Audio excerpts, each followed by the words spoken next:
buenas horas. Muchas gracias por la invitación. En realidad estaba tranquilo, ya no pienso en conferencias ni reuniones, porque ni veo, ni oigo y me caigo. Pero cuando me dijeron un homenaje a Waldemar Espinosa, me vine corriendo. Es un gusto estar con ustedes y en San Marcos. Y sobre todo, mi saludo a Waldemar Espinosa y el agradecimiento por su gran trabajo que ha realizado para la historia del Perú. Waldemar Espinosa es un caso muy especial. Desde joven se inclinó por el problema de la historia. Tuvo una mamá que era profesora y indudablemente le puso en contacto con el mundo cultural de Cajamarca. Y además, él vio desde niño lo que pasaba en Cajamarca. Subió no sé cuántas veces a Santa Polonia, que es un cerro inspirador en realidad. Uno dice, ¿qué hace acá? Y uno está viendo abajo pues el gran triángulo y la gran plaza inca de Cajamarca. Por lo tanto, Waldemar ha tenido estas fuentes, este conocimiento, y además provenía de la historia memorial de los abuelos, la historia de Cajamarca, la toma de Cajamarca, la historia de Atahualpa. Por lo tanto, Waldemar tenía pues este conocimiento y estas ganas de escribir un poco más sobre Cajamarca. Muy joven viene a Lima, ingresa a San Marcos y tiene la suerte de tener dos profesores fundamentalmente, a Raúl Porras Barrenechea y a Luis Eduardo Balcarce. Son dos pilares de la historia de aquel entonces, que vieron en Waldemar pues una sustancia muy especial, un historiador, porque ya ensayaba con las paleografías del siglo XVI, XVII, por lo tanto hicieron la gestión y lo contrataron y fue becado 4 años. Es una bendición de Dios y de todos los santos de Cajamarca. 4 años en el archivo de Sevilla, mamá mía, es una bendición en verdad. Porque quien llega al archivo de Sevilla, desde entrar a su puerta, los pasos, las aulas, mesas grandazas y los documentos, es una maravilla. En realidad, Waldemar tuvo esa suerte. Terminó acá en sus estudios en San Marcos y fue a Sevilla. Y 4 años, oiga usted, y un silencio muy interesante, y uno se goza ahí con los catálogos y busca las cosas que a uno les gusta, y es una maravilla trabajar en Sevilla. Y por supuesto, Waldemar estaba con esta inquietud de Cajamarca. Quería conocer más manuscritos sobre Cajamarca. Entonces vio el problema, también un buen olfato de las visitas. Las visitas son informes generales que nos da una visión de la realidad de una región. Y él vio la visita de 1535 y sobre todo la de 1534, que le habló de las 7 guarangas cajamarquinas. Este documento da una idea de la geopolítica de Cajamarca. Es sumamente interesante. Pero no solamente se quedó en una visión de la gente, de su producción y qué sé yo, sino que quiso saber más y vio la cuestión del matrimonio. Bueno, estas guarangas, estas pachacas tienen sus curacas, tienen sus grandes jefes. ¿Cómo es la vida, ¿no? ¿Cómo son los matrimonios entre estas personas? Y en realidad hizo un trabajo excelente sobre los matrimonios en Cajamarca. Hizo entrar a la vida íntima de los pueblos y sobre todo los grupos gobernantes. Trabajó y nos deja una línea sumamente interesante de esta forma de relaciones matrimoniales en Cajamarca, sobre todo con los grupos de poder. Y estuvo ahí en estos estudios, pero no solamente se contenta con las visitas civiles, ¿no?, que son las que dan a la vez, dan las cantidades de gente para aplicar las tasas.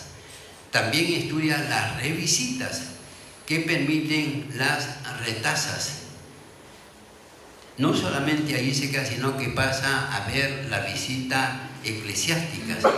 Las visitas eclesiásticas, que como se sabe, desde 1545 fue un acuerdo del Concilio de Trento que obliga a los obispos a recorrer sus regiones y dejan datos sumamente importantes de cada una de las parroquias, de cada uno de los pueblos.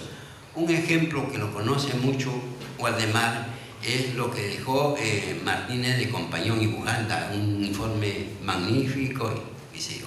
Pero hubieron otro tipo de visitas, las visitas anti-idolátricas, porque se supo que la gente sometida, los indígenas sometidos, no querían acatar los mandamientos de la Iglesia Católica.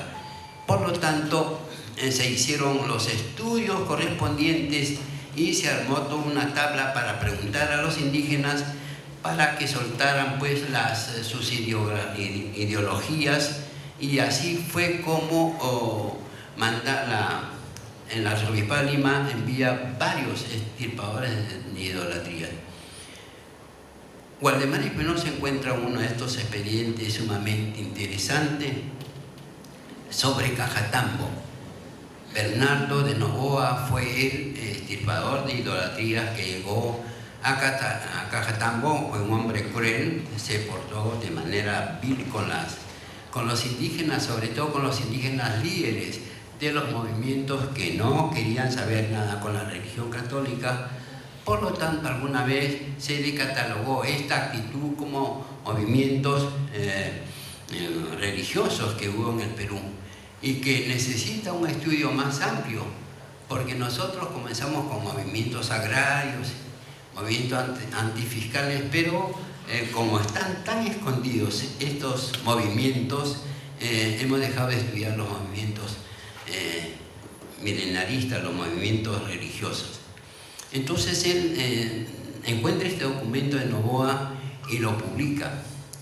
Este trabajo es esta transcripción que hace de este documento, que nos muestra los usos y costumbres y las formas que empleaban los indígenas para no contagiarse, entre comillas, de la cuestión católica, es sumamente interesante. Yo conozco algo ahí, yo me atreví hace años a hacer una diacronía, una periodificación de las gentes. Ahí aparecen muchos mitos, muchos dioses, hombres dioses, así, pero hay una coexistencia de estos personajes. A pesar que uno pertenece al intermedio temprano, al intermedio tardío, están coexistiendo por un conjunto de fenómenos sociales que se producen en los Andes y que permiten vivir. No desaparecen los dioses, cambiamos nosotros de periodos, ¿no? Pasamos al intermedio temprano, al intermedio tardío, pero permanecen estos personajes. Entonces hubo una gran discusión. A mí me han rebatido, hasta Manuel me rebatió, por qué me atrevía a hacer las diacronías y estas cosas. Pero a mí me parecía que así era. Bueno, son ideas, son hipótesis que uno formula. Pero después, en este trabajo de Waldemar Espinosa sobre Novoa, menciona a personajes fundadores que se llaman los taitas pacariscas, o sea, los primeros fundadores. Estos primeros fundadores están llenos de metáforas sagradas, de la teogonía en realidad. son hombres que fueron pues criados por el rayo, por el sol, por el puma y qué sé yo. Y estos son hombres en realidad que tuvieron sus hijos, tuvieron sus mujeres. Y la perduración es impresionante, porque acá tienen que perdurar el recuerdo del muerto y los huesos del muerto, porque si no hay condena con los vivos, porque los muertos no influyen en el clima y qué sé yo, y vienen las desgracias. Ese es el sistema de contraprestaciones. Hay las contraprestaciones entre los vivos y los muertos. Pero además hay movimientos de revitalización. Parece que se esfuma, desaparecen estos credos, de repente viene un terremoto, una sequía y que se revitalizan constantemente. Cuando los incas llegaron a Cajatampo se revitalizaron estos dioses. Además, hay un problema que esta ideología, esta creencia de esta vieja historia está compenetrada en la historia misma de los habitantes de los pueblos, porque cuando nace un niño, el padre, el yayachi o el ancachi, sale y dice al dios, no, a Raupoma, le dice acá, hay una persona más de tu élite, de tu generación, ayúdalo. Y también cuando le cortan el pelo al niño, nuevamente recurren a esos dioses, ¿no? Y dice, bueno, pues ayúdalo, que no se vaya a otro sitio, que se quede en un papacha, que ahí esté, cuando muera. También en el techa casa, cuando hay techa casa, también los indígenas se van donde al Raupoma, Choquerunti, qué sé yo, y le dicen pues a sus dioses que fueron hombres en realidad, con sus mujeres y con sus hijos y con sus llantos y con sus risas, pero que la historia lo ha puesto sagrado ahí. Entonces lo recuerdan también. Cuando muere una persona recuerda. Y este es a perpetuidad. Esto desde que nacen hasta ahora he visto por los pueblos que cuando muere una persona le hacen misa. Y cuando hacen misa, la que reza en las noches recuerda al papá, a la mamá, al abuelo, al shosno y qué sé yo, hasta la sexta generación, todas las generaciones. Y el yayachi decía así hasta que llegaba pues a núcleo generador, que fue hombre y que las circunstancias, él mismo lo hizo o lo hizo su pueblo, lo convirtió en Dios. Y ahí está dentro de una teogonía. Las teogonías no pueden morir, se revitalizan. Entonces, este trabajo de Waldemar me ha hecho recordar estas situaciones que hemos tenido pleitos a veces con los arqueólogos, porque los arqueólogos han dicho no, esa es pura metáfora, esa es fábula inventada por los pueblos, pero no tiene nada a ver con la historia. Pero ¿qué es lo que pasa cuando Novoa, el documento de Waldemar, dice, bueno, se van a tal Machae, o sea, es una cueva, y sacan a tales personajes? Si ustedes ven a ese personaje, dije, ese personaje es del mito, con su mujer, con sus hijos y con todo. Entonces, esos hombres dioses del antiguo, pues, son mostrados en el documento, y yo sigo con la porfía en realidad, que la perduración de los recuerdos, la historia memorial en los Andes es fabulosa. Además, se repite periódicamente con la becochina, que es un canto de los recuerdos. Por lo tanto, yo por eso le agradecí a Waldemar al inicio de esta conferencia, porque nuevamente mueve este artículo, ¿no?, a esas ideas que tenemos de la revitalización, de la contraprestación, mueve la ideología. Por eso don Waldemar y don Luis Eduardo Valcárcel, sin duda, sin ninguna duda, son los más grandes historiadores del Perú, ¿no? Muchas gracias a Waldemar, ¿no?, por su trabajo. Callado, a él, dale, publica y publica. Entonces, Waldemar, un abrazo y un agradecimiento por esta oportunidad de tanto papel, de tanto documento, de tanto trabajo. Gracias. Buenos días. Debo empezar por decir muchas gracias por la invitación a presentar el libro del profesor Waldemar Espinosa, a quien felicito por haberlo autorizado. E igualmente a la facultad, a su decano, Julio Mejía, que está presente, felicitarlos por esta publicación. Felicito también a los profesores Aide Quiroz Malca, que está presente seguramente, y a Pedro Jacinto Pasos, también de nuestro departamento de antropología, que han tenido la curiosidad por rescatar muchas cosas etnográficas, antropológicas, de antropología e historia. El trabajo de compilación no ha debido ser fácil, ¿no es cierto? Porque es tanta la producción de Waldemar, pero ha sido hecho con un criterio cronológico, geográfico y etnohistórico. Y eso es lo que guía la lectura de este libro. Me alegra mucho también tener el encargo de leer este libro, que conste, Waldemar, que no me han dado mucho tiempo, pero hice todo el esfuerzo posible, que compila 17 artículos en un libro dividido en 3 partes. En la primera, no voy a hacer tanta una parte descriptiva porque Lorenzo, coincido con algunas cosas que Lorenzo ha indicado. En la primera parte se incluyen 4 análisis de revisitas a la provincia de Cajamarca, que es el corregimiento, antes Reino Cuismanco o Guzmanco, publicados originalmente los artículos que se reúnen entre 1967 y 2007. 40 años de trabajo, ¿no? Es en la primera parte del libro. Aquí nos demuestra su vocación por hacer una historia diferente. Eso es, para los años 67, para los años 70, es realmente una historia diferente.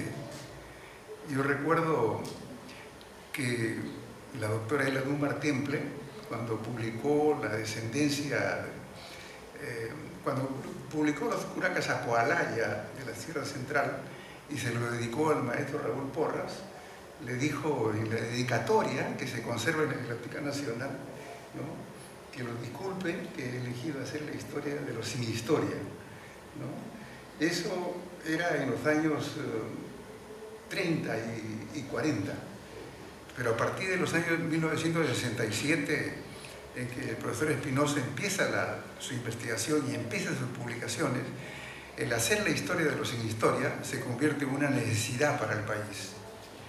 Entonces aquí, en estos artículos de la primera parte, nos demuestra su vocación por hacer una historia muy diferente, una historia hasta entonces no realizada. Y lo que podemos ver en esta primera parte es la presencia de una gran institución, las 7 Guarancas, ¿no?, que Lorenzo ya lo dijo con claridad. Las 7 Guarancas de Cajamarca, o Reino de Cuismanco. Bueno, yo soy de la parte baja de Cajamarca. Siempre he mirado a la parte alta de los valles, tanto de los valles de Lambayeque como los valles de la Libertad, como el mundo, en el caso de Jequetepeque, que terminaba en Chilete, y después venía el camino para ir al otro lado. Esta mirada nos revela una cosa muy singular. Estas 7 Guarancas, cada una de las Guarancas tenía un curaca principal, quien a su vez aparece en los documentos de las visitas con sus ascendientes. Y eso es lo interesante, ¿eh?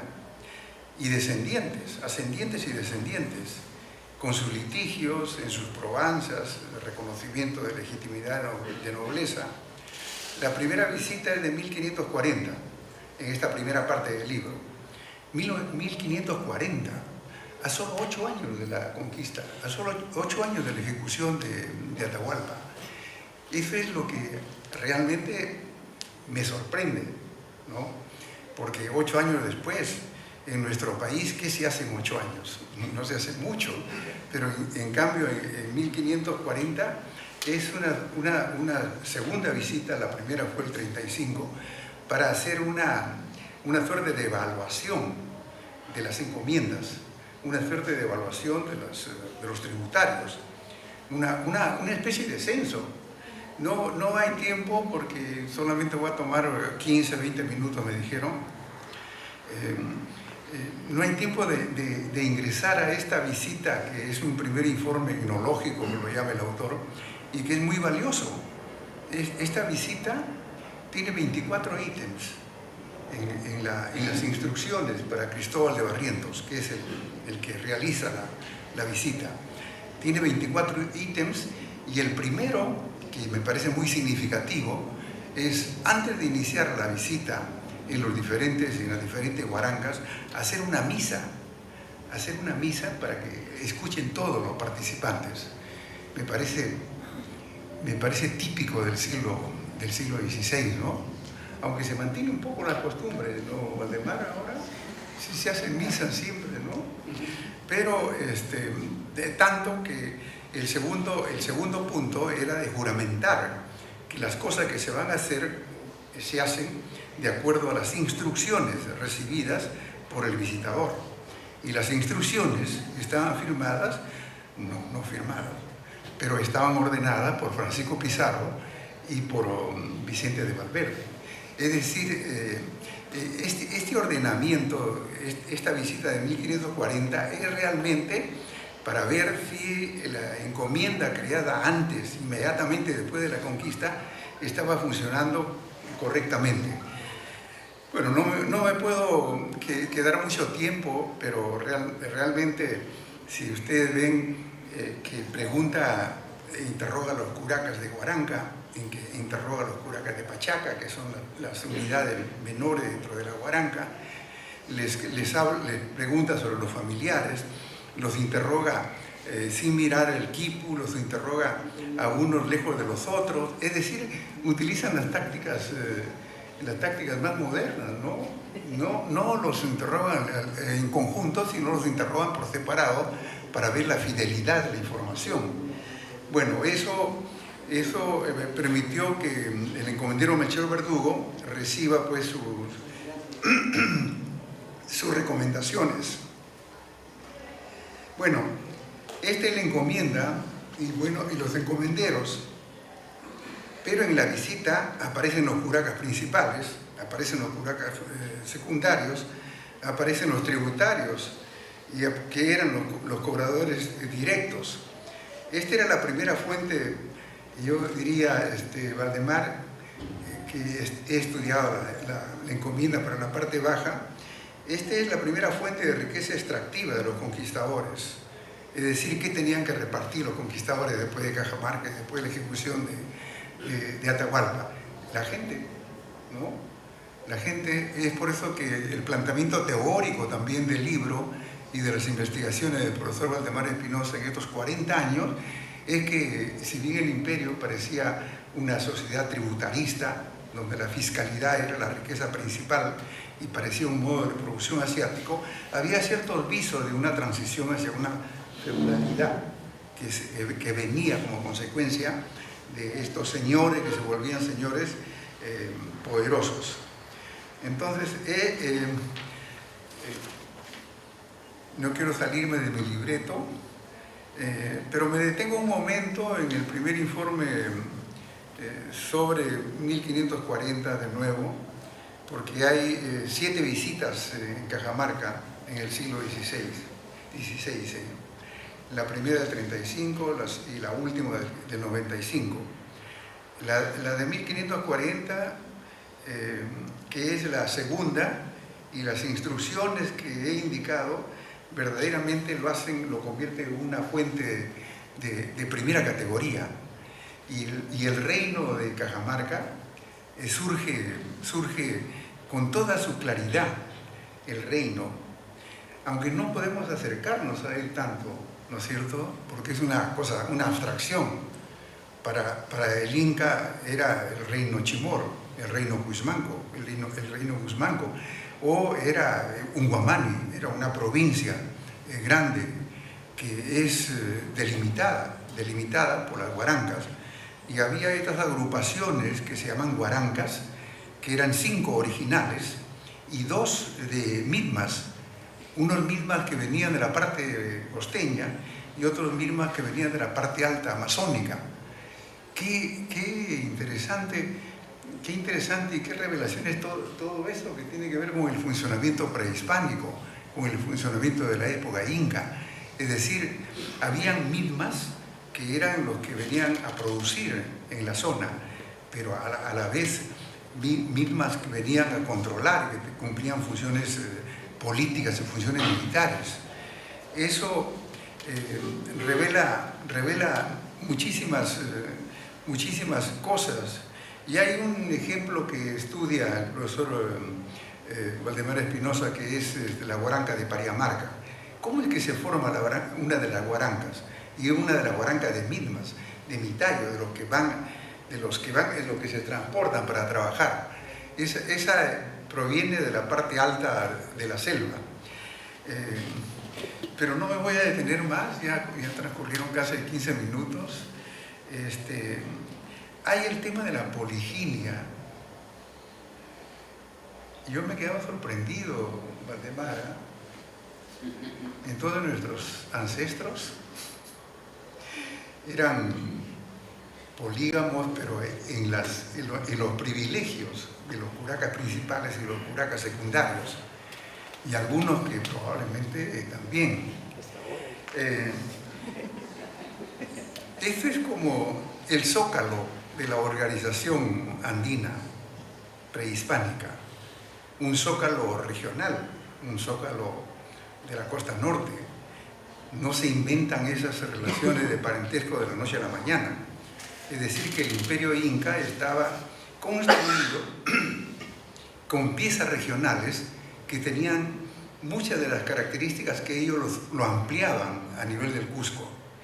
Y eso se puede observar en el libro con toda nitidez, porque los análisis de la poliginia nos llevan a un universo social, político, de relaciones, de compromisos, muy propio de una sociedad preimperial. Y los incas le dan una magnitud imperial.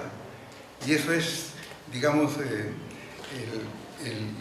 la genialidad de los incas es mantenerlos a todos como estaban, sin cambiar mucho, sino cambiando la dirección de la tributación y de la fiscalidad. Entonces el gobierno se enriquecía sin que los otros se dieran cuenta conscientemente de que estaban trabajando para nuevos amos. Hay en un ensayo que termina esta parte, hay un ensayo sobre doña Florencia de Mora y la tasa tributaria de Huamachuco, de 1594. Huamachuco es hoy la libertad, ¿no es cierto? Así como Jayanca es Lambayeque. Pero bueno, los compiladores lo han querido poner también, ¿no? Y nos dicen que son miradas a Cajamarca.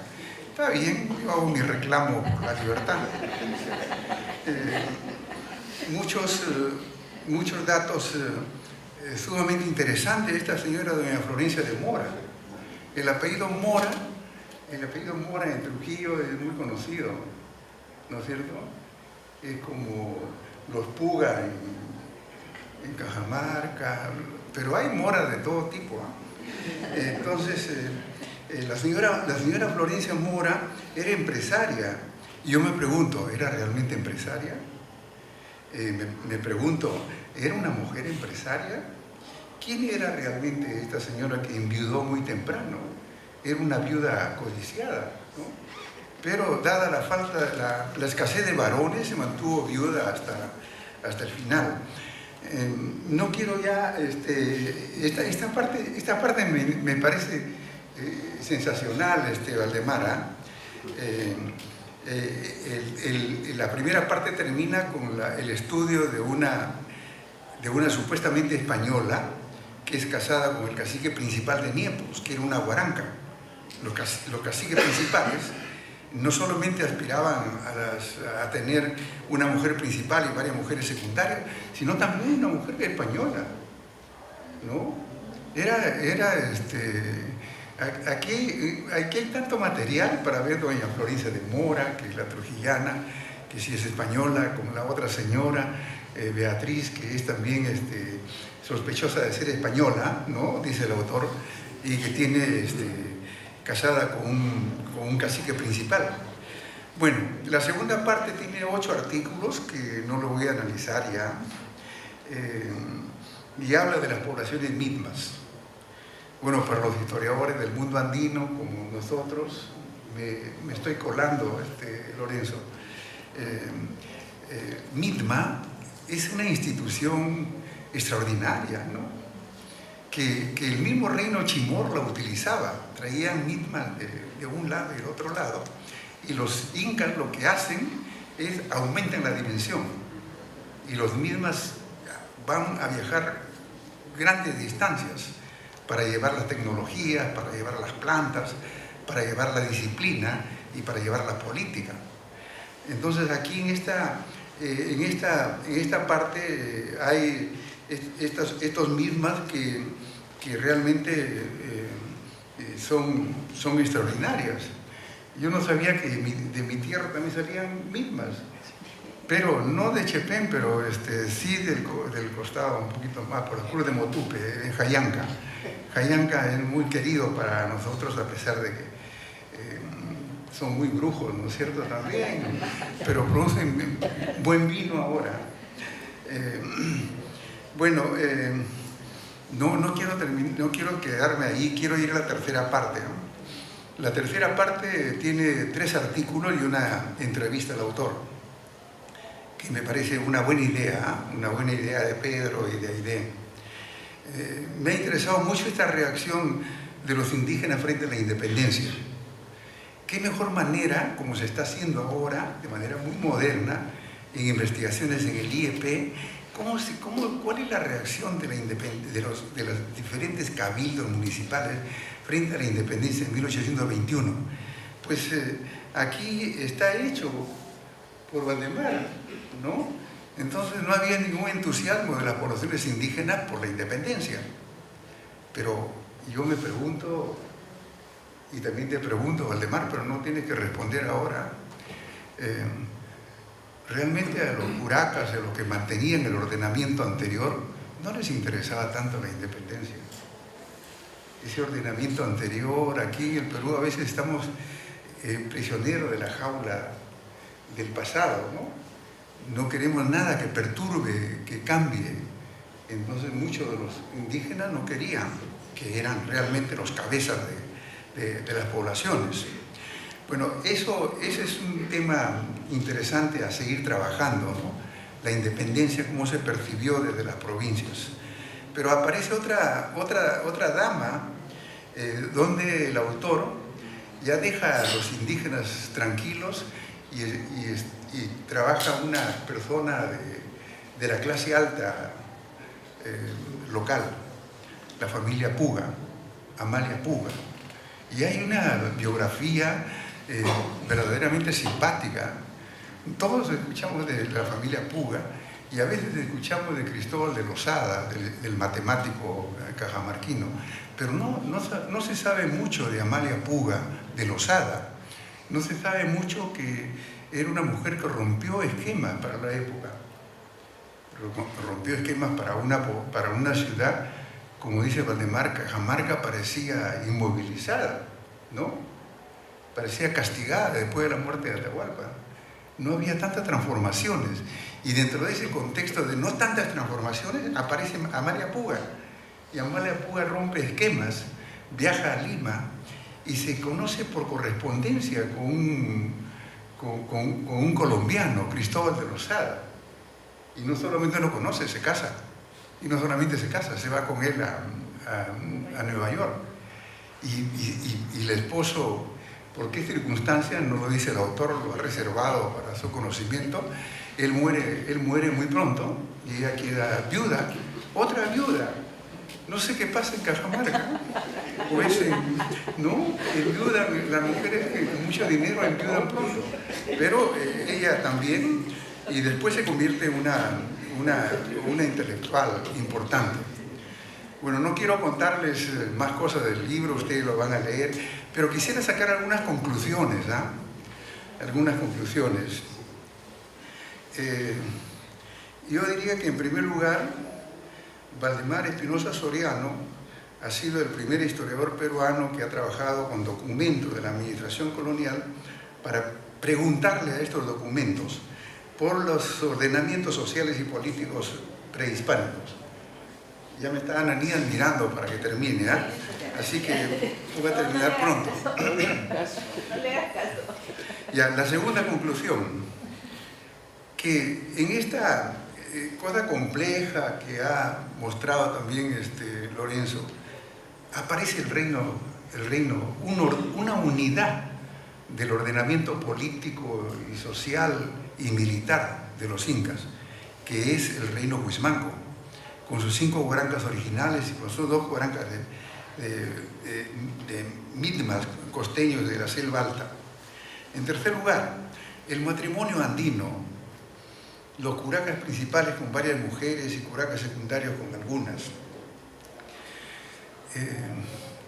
Yo sí sé que la prédica de los conquistadores, de los curas, de los seguidores de Vicente de Valverde, era la prédica de la monogamia absoluta y la condenación a cualquier otra forma de poligínica, de polígama, de varias esposas.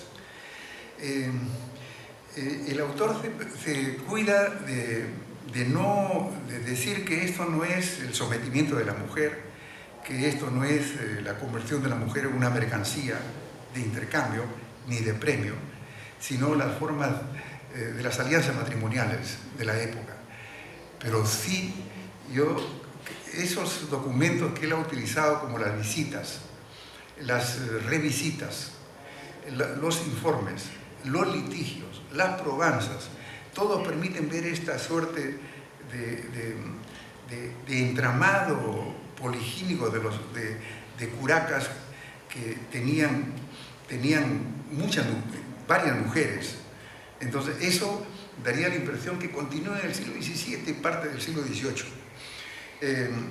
Además, una cuarta conclusión que puedo sacar es que se puede ver en el libro, a pesar que son miradas bien acotadas, bien delimitadas, se puede ver toda la evolución de la historia andina. Y eso es para mí sorprendente también. Se puede ver lo que ocurre en Cajatambo, se puede ver lo que ocurre en otras regiones, se puede ver lo que ocurre en el Cusco. Es un mosaico de unidades que estudios como lo que representa este libro nos podrá permitir a los jóvenes historiadores hacer de nuevo aproximaciones. Yo he encontrado la encomienda, la estancia, que no aparece con mucha nitidez en Valdemar, la estancia, pero la estancia es tener ganado y ponerlo al pastoreo en la zona de algarrobos, en la zona de pastos, y después viene la hacienda, y luego el comercio. Lo que me llama también mucho la atención es la aparición de algunos nobles de Huaranca con el apellido Inga, y los ascendientes de esos nobles de Huaranca de inicio del siglo XVIII también con el apellido Inga, y eso no es privativo de Cajamarca. A mediados del siglo XVII todos comenzaron a presentarse como descendientes de los incas, todos los grandes curacas. ¿Por qué? Porque había unas disposiciones, unas instrucciones para que tributen menos, para que no manden mitallos y para que tengan exenciones, no paguen ciertos tributos. Es decir, había una cosa política, ¿no es cierto? Y lo presenta el autor como una cosa política donde muchos toman el apellido, pero había algo más. Y miren cómo me mira Valdemar. Había algo más, y es el discurso garcilasista que comenzó a pegar en el siglo XVII. Ustedes saben que los comentarios reales del Inca Garcilaso de la Vega se publican en 1609, y 30 años después, en las poblaciones rurales se comienza a imitar la muerte del Inca Atahualpa en Cajamarca. Y eso no hay referencias para Cajamarca. Bueno, eso voy a llegar al final. Yo creo que también hay en todo este recorrido de 40 años y los 17 artículos publicados, que es el proyecto del autor. Yo he encontrado en la página 247 que el autor pone de manifiesto su proyecto y dice: dar a conocer la historia de los grupos dominados, vencidos y olvidados del área andina. Cierto, con muchas limitaciones, ¿no? Porque lo que se hace es poner en conocimiento la autoridad, las historias de los curacas principales, de los curacas secundarios, pero bueno, del mundo que está tributando y que está realmente, no es mirado con detalle, pero en las visitas sí se mira con detalle. En sexto lugar, esta compilación además muestra la evolución del autor, aunque no lo quiera admitir. Al comienzo estudiaba indígenas, y después también españoles. ¿Por qué no? ¿No? Los españoles de Cajamarca, Amalia Puga, otros temas. Pero a partir del 2004 le da una interesante presencia a la mujer. Y la mujer es la señora de Mora y la señora Beatriz de la otra Huaranca. Bueno, todo eso nos muestra que el autor ha ido percibiendo los cambios historiográficos del momento, y creo que uno de los personajes es eso, ver la mujer y tratar un poco de presentar nuevas evidencias al respecto. Entonces, una séptima, que es la penúltima, digo, ya, de mi propia lectura, después de mi lectura, conociendo la región, no tan bien como la conoce Valdemar y la conoce Lorenzo, ¿no?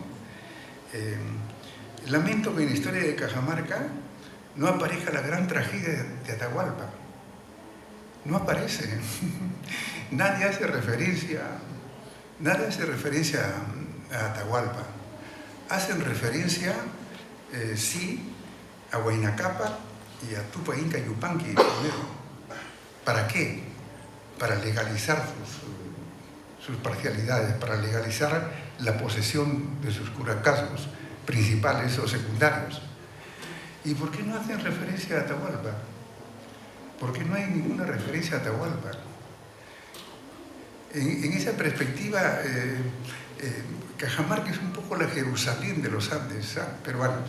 Disculpa, donde ejecutan uno de los personajes clave de la historia, ¿no? ¿Por qué después los ecuatorianos se apropian de Atahualpa? ¿Por qué se apropian de Rumiñahui? Y aquí se nota de que no dejó ninguna huella, ¿no? Dejaron una huella a los anteriores. Yo me pregunto ahora por qué. En realidad es interesante eso de preguntarse por qué los ecuatorianos se apropiaron. O él nació en Quito y de Quito vino a Cajamarca, y el proyecto era una suerte de quiteñización del imperio del Tahuantinsuyo y convertir al Chinchay-Suyo, descentrar el imperio. No lo sé, pero me llama la atención que bajando del norte de Cajamarca hacia el sur, La Libertad, Ancash y todos los otros, un poquito más a Huánuco, ¿no? Aquí está Gustavo Solís también, no me dejará mentir, comienzan en las fiestas patronales el baile del Inca y el recuerdo del Inca. y dorar la historia de los incas. Entonces yo digo, eso queda como una problemática planteada nada más, Valdemar. Además, si bien Cajamarca es la tierra de mi abuelo también, así que no puedo hablar mal de Cajamarca. ¿Por qué tenemos a la figura de Miguel Iglesias, que quiso firmar un concordato de paz con los chilenos? Bueno, yo te digo eso un poco para despertar a los oyentes en esta reunión y para molestar un poco a Valdemar, ¿no? ¿Por qué Miguel Iglesias y por qué no recordar al pobre Atahualpa? Y también le podríamos decir eso a los cusqueños, ¿eh? La invención del recuerdo del Inca en su ejecución en Cajamarca no es un invento de los cusqueños, sino es un invento de la periferia, Chinchaysuyo, cercana a Lima. Bueno, entonces quiero quedar con eso y finalmente la última conclusión. Yo diría, como ha sido la intención del autor, que no habrá historia de Cajamarca que prescinda la obra de Valdemar Espinosa. Y creo que la historia de Cajamarca se irá a enriquecer a partir de la utilización y el desarrollo de las investigaciones que él realizó durante 40 años. Muchas gracias. Señores colegas, doctor Manuel Burga, Lorenzo Huertas, empiezo por ellos, dada su dignidad y su enorme prestigio que tienen, no solamente en el Perú, sino fuera del Perú. Dos historiadores de los últimos, comparables a Basadre, a Porras, a Valcárcel. No sé qué vendrá en el futuro en el Perú, un país lleno de corrupción y de escándalos, y en un país en donde la U de San Marcos se la olvida múltiples veces por parte del Estado. Ahora paso a agradecer a ustedes, profesores, alumnos, científicos, interesados en la historia de Cajamarca, en la historia del Perú. Veo que hay interés no solamente en San Marcos y en Lima, sino en diversos lugares del país. Por ejemplo, contemplo ahí a dos señores que han venido de lugares lejanos a esta presentación del libro. Veo al director del Archivo Regional de Cajamarca, quien conoce a fondo ese sistema en la Sierra Norte, y veo un trabajo ya de más de 20 o 30 años. También veo aquí a un señor que es delegado del gobierno regional de Cajamarca. Han venido especialmente para esta ceremonia. Ya nos contarán después, a mí principalmente, qué motivos los animan para concurrir a esta reunión. Cuando hablamos de etnohistoria, hay que explicar pues, a los alumnos, profesores, etcétera, qué significa esta palabra. Comúnmente decimos historia, pero desde 1944 el doctor Luis Eduardo Valcárcel introdujo la etnohistoria en el Perú. La etnohistoria se entendía en aquella época como el estudio del pasado, aplicando los métodos y las técnicas que usan los antropólogos cuando estudian sociedades primitivas. Entonces el historiador estudia sociedades primitivas que todavía existen, y el antropólogo sociedades primitivas del pasado, del presente, etc. La historia poco a poco ha evolucionado en el Perú, en el área andina, y ahora es el estudio de indígenas, de mestizos, de cholos, y también se aplica al estudio de los conquistadores españoles, portugueses, etcétera, aplicando los métodos de la antropología. Y es muy interesante porque entonces salen trabajos importantes, como por ejemplo cuando el profesor Carlos Contreras, por encargo del Banco Central de Reserva, estudió la historia económica general del Perú. Empezó con el primer tomo, la economía más arcaica, más remota, que le encargaron a Lumbreras, y luego la economía de los incas, que me encargaron a mí. Entonces, estudiar la economía de los incas desde otro punto de vista, haciendo un esfuerzo del uso del manejo de la técnica, salió un trabajo interesante que gustó muchísimo a los arqueólogos y a los antropólogos, porque eso permite explicarnos una serie de eventos muy oscuros en los documentos y mal explicados por los historiadores anteriores a nosotros. Bueno, con ese método, pero para emplear ese método necesitamos pues nueva documentación, ya no solamente de cronistas. Hay que ver que el cronista no era un hombre científico, no tenía conciencia de lo que era la historia ni de lo que estaba sucediendo en esos momentos. Describe una serie de sucesos que, gracias a la preparación del técnico actual, tiene que hacer análisis, deducciones y hasta interpretaciones. La aerohistoria que nació en el Perú en 1944, gracias al esfuerzo de Luis Eduardo Balcarce, el fundador del indigenismo y también el fundador de la revista del Museo Nacional, de mucha fama y de mucho prestigio. Sus clases eran tan influyentes que en todos sus discípulos se despertó el interés por estudiar la historia de la población general del Perú, sin olvidar a los indígenas, a los afros, a los mestizos, etc. Y resulta pues que en nuestro país cada historiador comienza estudiando su propio terruño. Por ejemplo, Lorenzo Huertas sobre Lambayeque, o el caso de Burga sobre Chepén, de su tesis, sobre el Valle de Lambayeque. Su libro más importante versa sobre eso. En mí también sucedió lo mismo y comencé a hacer los estudios por Cajamarca. Además, yo tengo parentesco con don Vicente Pita Barrantes, un viejo cajamarquino a quien le gustaba mucho coleccionar periódicos, folletos, libros sobre su tierra. Cuando murió en Trujillo, todo ese material se quedó en Cajamarca en poder de su esposa, y esa esposa era la hermana de mi abuela. Entonces, gran material de eso, si bien se ha perdido, ha quedado todavía vigente, del cual yo me apropié en Cajamarca cuando murió mi tía abuela.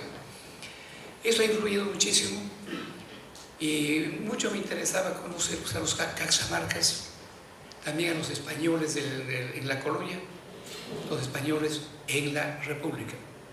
Pero poco a poco, como ha sido notado por los expositores, ha habido cambio. No me quedé encapsulado en Cajamarca, sino que me interesaron las demás zonas del Perú: costa, sierra, selva, del centro, del sur, pero ya no de lo que es el Perú actual, sino lo que fue el Tahuantinsuyo. Pues el estado del Tahuantinsuyo tuvo un territorio muy extenso, desde el Ancasmayo, que es el actual río Carchi, que separa Ecuador de Colombia, hasta el Maule, en Chile, Tucumán, en la Argentina. De todo ese espacio he tenido que dedicarme a la investigación histórica. Los artículos que he publicado sobre el Ecuador fueron compilados por la editorial Avia Yala de Quito en un libro, y después también fueron publicados por un colegio o una institución dedicada a la historia de Guayaquil. Entonces, tanto en Guayaquil como en Quito han aparecido todo lo que yo tengo escrito sobre el antiguo Ecuador. Los bolivianos también se interesaron y publicaron todo un libro muy voluminoso, más voluminoso que este, sobre la aerohistoria boliviana, que son muy conocidos y muy utilizados por los arqueólogos para comprender el funcionamiento, el estado de los apocoracazos o de los curacasos en la época de los incas, porque las crónicas no ayudaban nada para eso. Y ahí el motivo por el cual los artículos míos han sido publicados en Bolivia, la parte boliviana, el Ecuador, la parte ecuatoriana. Pero todavía en el Perú no ha habido facilidades para hacer una publicación de Tumbes a Tacna ni de Cajamarca a Puno, que son más de 100 artículos de etnohistoria. Felizmente sobre Cajamarca aparecieron dos personajes capitaneados por la profesora Aide Queiroz, cajamarquina natural de San Miguel de Payaques. Muy bien, Payaques, San Miguel de Payaques, que ahora forma parte de la provincia de Hualgayobe, me parece, pero antes era de parte del reino de Cuismanco. Bueno, ha habido tuvieron la magnífica idea de recopilar los artículos referentes a Cajamarca solamente, porque no hay tiempo ni fondos para hacer una compilación de todo lo que se ha hecho sobre sierra, costa y selva del Perú, porque hay algunos artículos que son demasiado largos, ¿no? Que parecen libros, no parecen ya artículos. La compilación hecha por la señora Queiroz es magnífica, y la bondad de los artículos ha quedado demostrada en las exposiciones hechas por Lorenzo y por Manuel Burga. Y lo que cuando les escucho a ellos me emociona, me llena de satisfacción, porque solo dicen personas que tienen gran conocimiento de la historia. Son como Pablo Macera. Pablo Macera es un gran historiador, conoce el pasado a fondo, conoce el presente también a fondo. Por eso pueden predecir lo que va a suceder en el futuro. El verdadero historiador es un científico social completo, porque conoce pasado, presente y futuro. La historia es direccional para los historiadores científicos. Además, lo único que lamento es que en la publicación de estos artículos sobre la Cajamarca se han escapado dos, o quizás más, con detenimiento. Hay un artículo sobre las etnias en la cuenca del Chuquimayo. Chuquimayo es el nombre antiguo del río Chinchipe, que está en las provincias de San Ignacio y de Jaén. Y otro artículo bastante extenso sobre los mitimayes chilchos en Cajamarca. Los chilchos es un Apucuracazgo, una etnia independiente importante que ubicada en la parte norte de la actual provincia de Bolívar, más allá del río Marañón, en el departamento de la Libertad, con sus respectivos documentos de declaraciones. Y algún día haremos una publicación de un suplemento a este libro, no de una nueva edición, porque eso no es tan fácil en el Perú, pero sí un suplemento que no pasará de 150 o 180 páginas para que se complete lo dicho en este tomo. Realmente se ha avanzado bastante en la historia, sabemos cosas que no sabíamos antes, pero les interesaba a los científicos sociales interesados en la historia, como por ejemplo de que las momias de los incas en el Cusco tenían sus mujeres permanentes. Los muertos incas se casaban, morían las mujeres y las casaban con mujeres. ¿Y de dónde procedían las mujeres? De las provincias. Y Cajamarca estaba obligada a dar una mujer cada que se moría la momia de Huayna Cápac, de Tupayupanqui, e inclusive de Pachacute. Un dato importante también que recuerdo en esos momentos es que un curaca de Cajamarca llegó a ser el ayo de Huayna Cápac. Ayo es el instructor, el maestro privado en el palacio. También he explicado de que ese artículo nos demostraría que no hubo Yachayhuasi en el Tahuantinsuyo, como dice Garcilaso, Yachayhuasi, casa del saber, sino que cada inca tenía su profesor principal, no buscado en el Cusco entre ellos mismos, sino buscados en las provincias conquistadas y anexadas al Tahuantinsuyo. Tenía su ayo. La palabra ayo se traduce como el maestro privado, pues, escogido. Le enseñaban todo, inclusive a nadar, a comer, a sentarse, y muchos conocimientos sobre geografía, historia. Una gran educación recibían con maestros de provincias, ¿no? Qué interesante. Bueno, el libro comienza, lo dijo el profesor Burla, con una visita de 1540. Es el documento más antiguo de la historia que hemos encontrado sobre todo el mundo andino. Solo Cajamarca tiene un documento de 1540, pero sí hay visitas posteriores, visitas como la de Chucuito de 1567, hecha por García de San Miguel, visita asombrosa, minuciosa, ¿no? Que me queda la honra de haber hecho yo la traducción paleográfica y de publicarla aquí gracias al aporte de la Casa de la Cultura cuando estaba presidida por José María Arguedas. Y luego otras visitas, hay muchas visitas y revisitas inéditas que quedan todavía en los archivos por docenas para que las descubran, las estudien los futuros historiadores de nuestro país. Luego y por fin, señores, tengo que agradecer al decano de la Facultad de Ciencias Sociales, el doctor Julio Mejía, que tiene vocación pues de editor. Él es sociólogo, tiene vocación. Cuando desempeñaba el cargo máximo en el posgrado, él fue el que inició este trabajo, y las vitrinas estaban completamente rebosantes de publicaciones de diversos cientistas sociales. Cuando salió el profesor Burla de la maestría, hubo decadencia en las ediciones. No desaparecieron, pero hubo decadencia. Cuando ocupó la decanatura, siempre prometió que iba a reflotar, y efectivamente ha reflotado, porque es la única facultad de la Universidad de San Marcos que tiene su editorial propia. Ahora hay una editorial San Marcos también, que seguramente estará funcionando, pues estoy muy informado acerca del trabajo de esa nueva editorial. Inmediatamente que le propusieron la publicación de esto, lo aceptó con encanto, con pasión, y gracias a esta ayuda es que ha sido posible la publicación.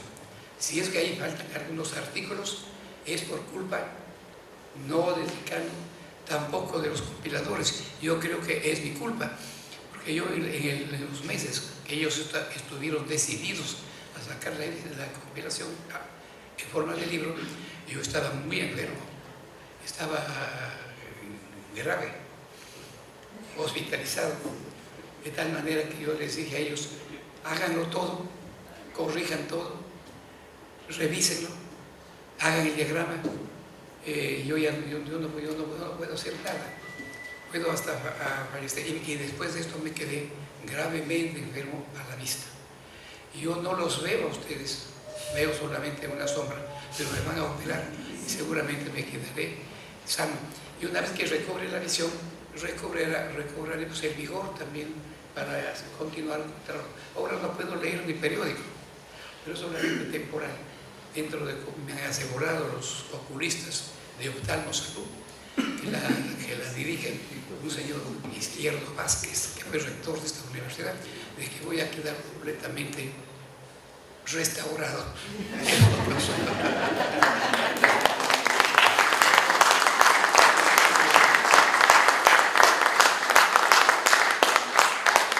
Ahora repito mis reconocimientos a estos dos grandes profesores y mis agradecimientos a ustedes. Yo ya hablaré después con los delegados de Cajamarca para ver qué se hace. Ellos están muy preocupados por el bicentenario. Hay datos por ahí de un historiador que falleció en el siglo XIX, donde una cosa muy curiosa, señores, este era un funcionario de la prefectura de Trujillo, historiador, Rebasa Acosta. Tenía toda la documentación de la intendencia, de la prefectura, de Turretagle, toda. Y esa documentación le sirvió para escribir un libro riquísimo, voluminoso, sobre el aporte del Departamento de la Libertad a la independencia del Perú. bien documentado, al estilo clásico, pero bien documentado. Y ese libro era secretario de la prefectura, y por entonces luchaban por la presidencia del Perú 2 coroneles, que era lo normal en la vida de la historia peruana. Y como uno de ellos se apertrechó en la prefectura, para sacarlo le echó fuego a la prefectura, quemó todo el archivo.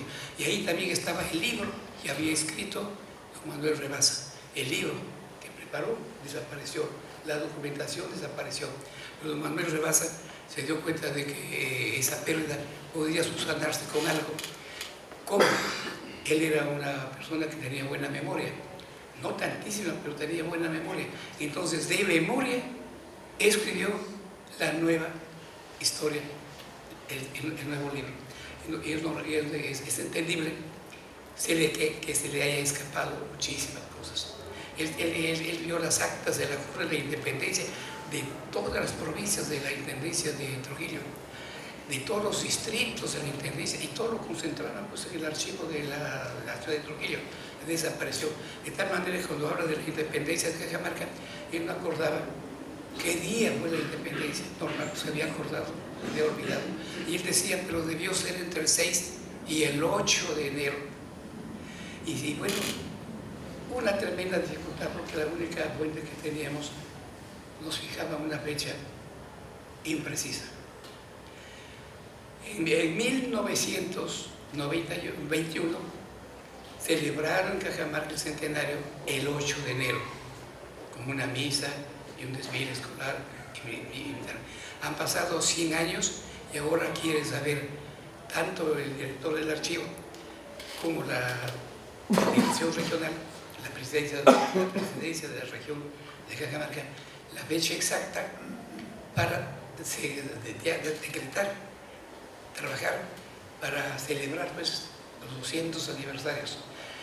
Y ha sido una suerte encontrar un documento que sí nos señala la fecha. No es el acta, las actas se han perdido. Solamente se conserva el acta de Celentín y el acta del pueblo de San Pablo de Charax. Las demás 60 o 40 o 50 actas se han perdido, se han quemado. Y no hemos encontrado el acta de la Corte de la Independencia de Cajamarca. Lo que hemos encontrado es una referencia en un memorial del 12 de enero del 21. Ahí los 6 españoles que vivían en Cajamarca, entre ellos los Iglesias, los Fous, etc., presentan sus quejas ante Torre Tagle.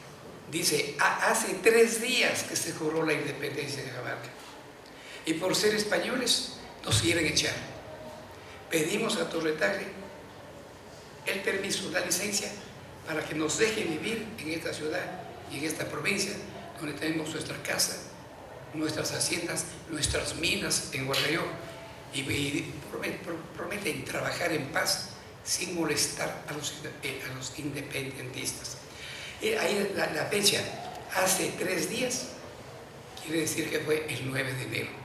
Y no tenemos más documento oficial que eso. Ese documento lo encontramos de casualidad en el Archivo Nacional del Perú el año pasado. Sobre eso ya hablaremos aparte con los delegados de Cajamarca. Por lo demás, yo vuelvo a agradecer a todos ustedes por esta ceremonia en la cual yo no acostumbro asistir a presentaciones de libros. No acepto presentaciones, a eso me parezco mucho al doctor Pablo Macera. Tampoco me gusta aceptar premios, distinciones, etc. También en eso mucho me parezco al doctor Pablo Macera. Pero a veces tenemos que aceptar, pues como aceptó Pablo también, que le dieran el título de honor profesor emérito hace muchos años. Bueno, señores, les agradezco pues toda sinceridad. Gracias, doctor.